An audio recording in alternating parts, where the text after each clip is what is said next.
बच्चों हम चैप्टर पढ़ रहे हैं क्वालिटी और हमने क्या जाना।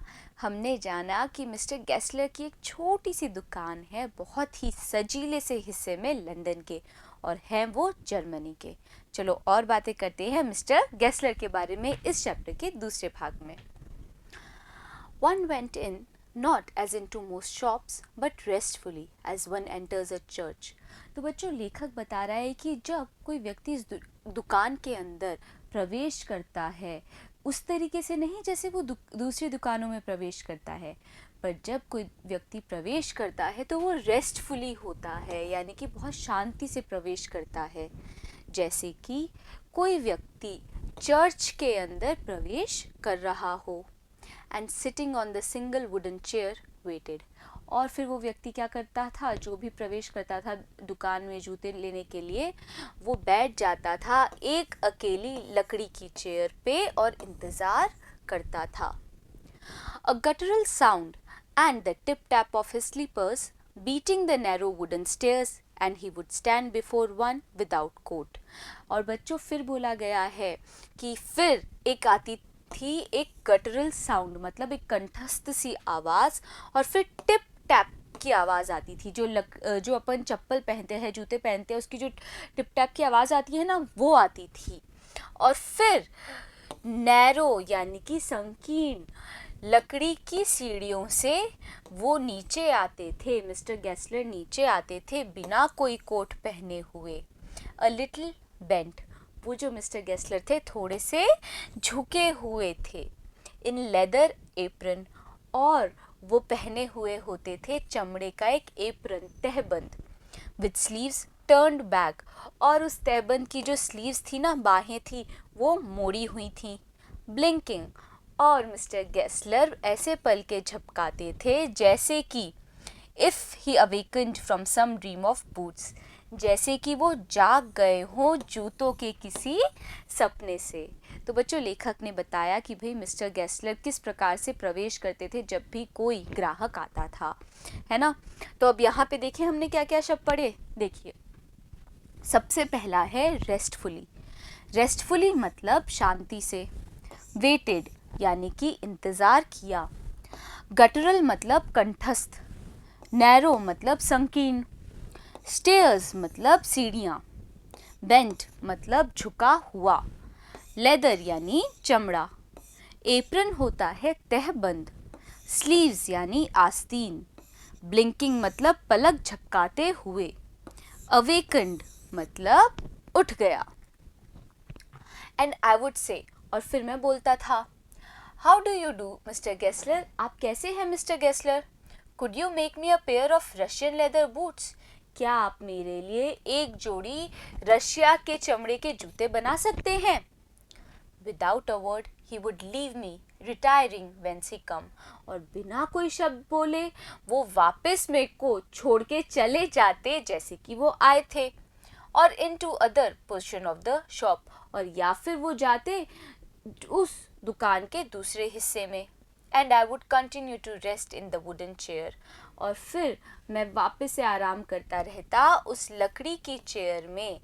Inhaling the incense of his trade. Inhaling मतलब सांस में भरते हुए, सांस में लेते हुए उनके इस ट्रेड की, व्यापार की खुशबू, सुगंध, यानी कि भाई चमड़े की जो सुगंध थी उसे मैं अपनी सांस में लेता था। Soon he would come back, बहुत ही जल्दी वो वापस आ जाते। Holding in his hand a piece of golden brown leather, और वो हाथ में पकड़े हुए होते थे एक गोल्डन ब्राउन लेदर को। वही गोल्डन ब्राउन क्या है, एक तरह का रंग है। इस रंग के चमड़े को वो अपने हाथ में पकड़े हुए होते थे। तो बच्चों हमने अभी यहाँ पे देखिए क्या क्या मीनिंग्स पढ़े हैं। सबसे पहला है रिटायरिंग, मतलब बाहर निकलते हुए। इनहेलिंग यानी कि सांस लेना। इंसेंस मतलब सुगंध। ट्रेड यानी कि व्यापार।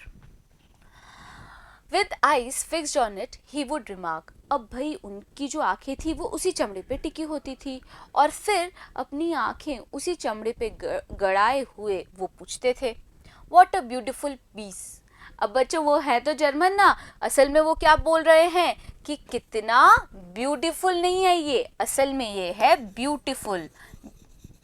कितना खूबसूरत पीस है ये। यहाँ पे बीस लिखा हुआ है ना। अब भाई वो जर्मनी के थे, उनको इंग्लिश अच्छे से नहीं बोलनी आती थी, तो ये बीस नहीं होगा, क्या होगा ये, पीस। तो बच्चों वो बोलते थे कितना खूबसूरत पीस है ये। When I too had admired it, जब मैं उस पीस की यानी उस चमड़े की सराहना कर चुका होता था, he would speak again, तो वो वापस बोलते थे। When do you want them?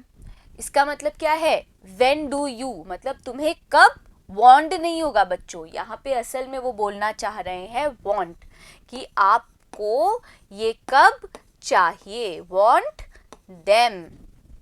And I would answer, और फिर मैं उनको उत्तर देता, ओह as soon as you conveniently can, मुझे उतना जल्दी दे दीजिए जितनी सुविधाजनक तरीके से आप बना सकते हैं, जितनी जल्दी आप बना सकते हैं उतना जल्दी दे दीजिए।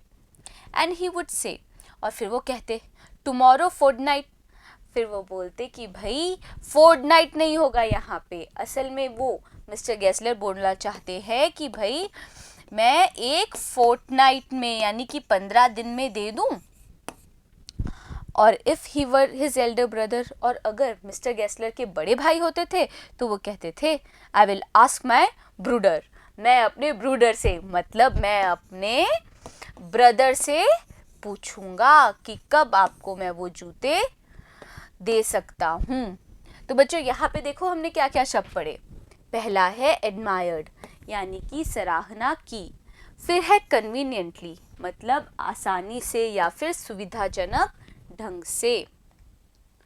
देन आई वुड मर्मर, और फिर मैं मर्मर करता बड़बड़ाता, thank you, good morning mister Gessler, और मैं क्या बोलता, शुक्रिया, गुड मॉर्निंग मिस्टर गेस्लर।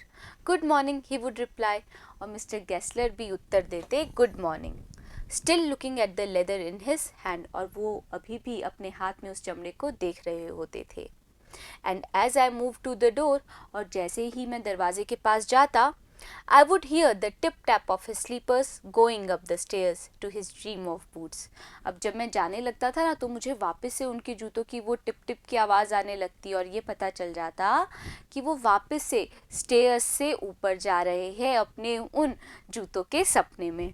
तो बच्चों देखो यहाँ पे क्या शब्द है, मर्मर मतलब बड़बड़ाहट, और रिप्लाई मतलब उत्तर।